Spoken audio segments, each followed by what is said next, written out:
Hello everyone, this is Keshav Bajaj. I'm currently studying at Gujarat National University. Quants के बारे में बात करते हैं and actually this is the perfect time to talk about it. And I'm hoping कि अगर आप serious हो तो अपने quants को अभी तक neglect नहीं करा है. But what I'm going to say right now is very different from what most people tend to believe. Is studying quants absolutely necessary? The answer is yes. But is attempting quants in the actual paper absolutely necessary? The answer is no. It is not. मैं इसके बारे में बात थोड़ी देर में करता हूँ, but पहले firstly I need to know कि आपने एटलीस्ट बेसिक्स कवर कर लिए, percentage, profit and loss, averages, ये आपके क्लियर होने चाहिए. अगर नहीं क्लियर है तो इस वीडियो को छोड़ दो, देखने का कोई सेंस नहीं है क्योंकि आप फालतू कंफ्यूज हो जाओगे वीडियो देख के. आपका पूरा माइंडसेट चेंज हो सकता है इस वीडियो से. तो I do not want that कि आप बेसिक्स ना करो, इसलिए इस वीडियो को छोड़ दो. If you have not done basics of quant, सबसे पहली चीज जो मैं आपको बताऊंगा वो ये है कि लास्ट के 2 महीने में एग्जैक्टली करना क्या है क्वांट से. मैं ये अज्यूम कर रहा हूँ कि अगर आप यहाँ तक हो तो आपने एटलीस्ट बेसिक्स कर लिए. आपको पास्ट ईयर के लीगल एज और सीएल के मॉक्स निकालने हैं, उनके क्वांट सेक्शन में जाना है और उनको सॉल्व करने बैठे जाना है. अब सपोज एक प्रॉफिट एंड लॉस का क्वेश्चन आया या एक एवरेजेस का क्वेश्चन आया, तो उसको सॉल्व करना है. लेकिन सॉल्व करने के बाद उसकी एक आर्काइव बना ले लिए, कहीं लिख लेना है कि मॉक नंबर 22 में 2022 के मॉक नंबर 22 में ये क्वेश्चन प्रॉफिट एंड लॉस का है. ये आपको इतना एक कॉपी में लिख लेना है. आपको एक सेक्शनल क्वांट्स का रोज 15 मिनट का होता है, उसको देना ही है. इससे हो क्या रहा है, सपोज आपके 10 क्वेश्चन है, आप 30 दिन में 300 क्वेश्चंस कर लोगे और 60 डेज में दैट इज 2 मंथ्स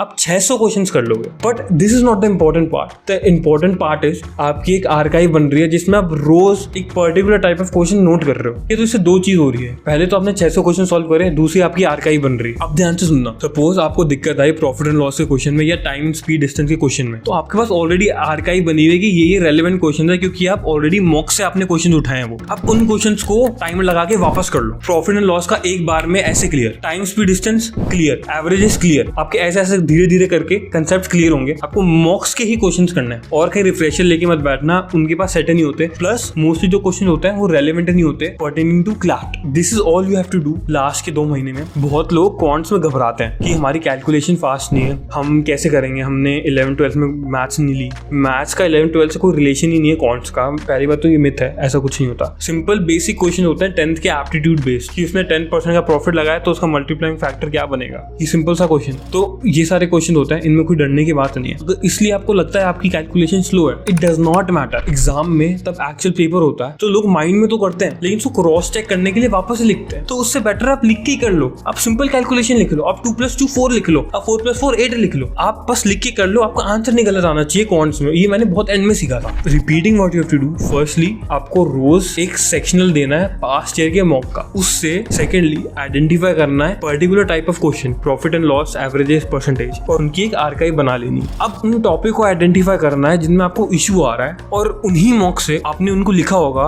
उनको प्रॉफिट एंड लॉस के सारे क्वेश्चन एक बार में कर लो, एवरेजेस के सारे क्वेश्चन एक बार में कर लो, परम्यूटेशन कॉम्बिनेशन के सारे क्वेश्चन एक बार में कर लो, टाइम स्पीड डिस्टेंस के सारे क्वेश्चन एक बार में कर लो. बस इनके बाद आपको कंफ्यूजन नहीं रहनी चाहिए. अब वो टॉपिक खत्म कर दो. आपको दिक्कत आ रही है, अब 15 दिन बाद वापस इन्हीं क्वेश्चन को सॉल्व कर लो. अब असली बात पे आते हैं. Why do I think attempting quants is not absolutely necessary. बात एब्सोल्युटली नेसेसरी की है, इसका एक लॉजिकल एक्सप्लेनेशन है. क्वांट्स में तभी भी आप कोई भी क्वेश्चन आंसर करते हो तो आपको इंस्टिंक्ट के बेसिस पे नहीं होता. आपको उसको आंसर निकालना होता है या आप उसको एस्टिमेट करते हो. आपका इंस्टिंक्ट नहीं बोल सकता कि भाई इसका आंसर तो ये होगा, वो फिर उसको एस्टिमेशन बोल देंगे. जब तक आपका एक्चुअल आंसर नहीं आता, यू डोंट मार्क इट. जब आपको लग रहा है आपका एक सेट जो है अब उससे फेमिलियर नहीं हो, उसके टॉपिक से फेमिलियर नहीं हो, या उसमें बहुत ज्यादा कैलकुलेशन इंटेंसिव क्वेश्चन है, तो उसको छोड़ दो and instead give time to other sections. English, legal, critical में आप जितने भी क्वेश्चन होते हैं ना, आप इंस्टिंक्ट में मार्क करते हो. अगर आप खुद 100% श्योर हो ना कि यही आंसर है, तो भी वो आंसर नहीं हो सकता. लेकिन क्वांट्स में ऐसा नहीं है. क्वांट्स में अगर आपका एग्जैक्ट आंसर निकल गया तो यू आर श्योर कि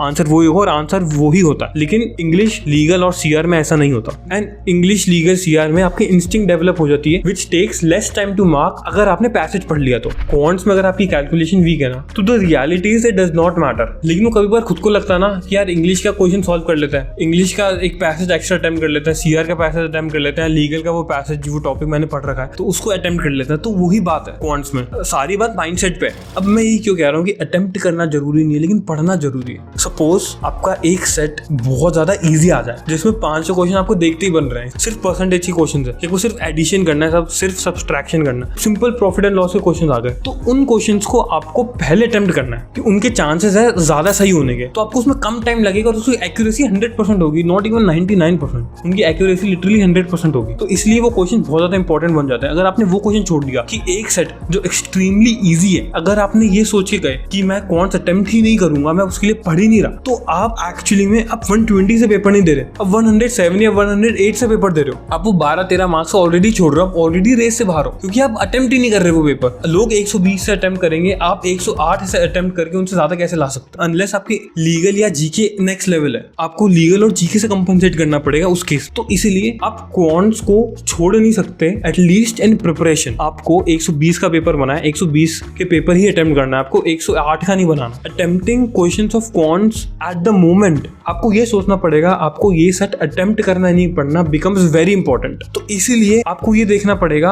उसकी अपॉर्चुनिटी कॉस्ट क्या आ रही है, उस क्वेश्चन को लीव करने से क्या आपका एक्स्ट्रा बेनिफिट हो रहेगा। दैट इज व्हाट आपको एक सेकंड के अंदर, एक स्प्लिट सेकंड के अंदर सोचना पड़ेगा। इसीलिए मैंने अगर अभी तक आपको नहीं बताया, give every single one of your mock as it is your actual CLAT paper. बहुत ज्यादा इंपॉर्टेंट टिप है, बहुत ज्यादा इंपॉर्टेंट टिप है ये। किसी भी टॉपर्स का बहुत इंपॉर्टेंट रेट है कि वो एक मॉक को as an actual CLAT paper treat करते हैं। वो घबराने लग जाते हैं, उनकी हालत खराब हो जाती है, उनको टेंशन हो जाती है, उनकी हार्ट बीट तेज हो जाती है अगर उनका मॉक बिगड़ जाता है। तो आपके साथ भी ऐसा ही होना चाहिए। They don't treat mock as a mock, this is the most important tip. ये सोचना ही नहीं है कि एक मॉक है, एक क्वेश्चन भी बिगड़ जाएगा तो कोई इशू नहीं। इशू है, इशू आपको एंड वाले दिन पे पता लगेगा। ये बहुत लोग गलती करते हैं कि मॉक को मॉक की तरह ट्रीट करते हैं, ऐसा नहीं करना होता। मॉक को क्लैट के पेपर की तरह ट्रीट करना होता है, और आयरॉनिकली जब आप क्लैट का पेपर दे रहे हो तब आपको उसको एक मॉक की तरह ट्रीट करना है। This is the best advice that anyone can give you. ये चीज मुश्किल है, आपको खुद को बार बार बोलना है मॉक देते टाइम कि ये क्लैट का पेपर है, तो आप क्लैट दे रहे होगे, ऑफिशियल पेपर दे रहे होगे, तो आपको बार बार बोलना पड़ेगा ये मॉक है। आपको अपने दिमाग को बेवकूफ बनाना है। जिसने अपने दिमाग को बेवकूफ बना लिया उसका एनालिसिस निकल जाएगा। सारा खेल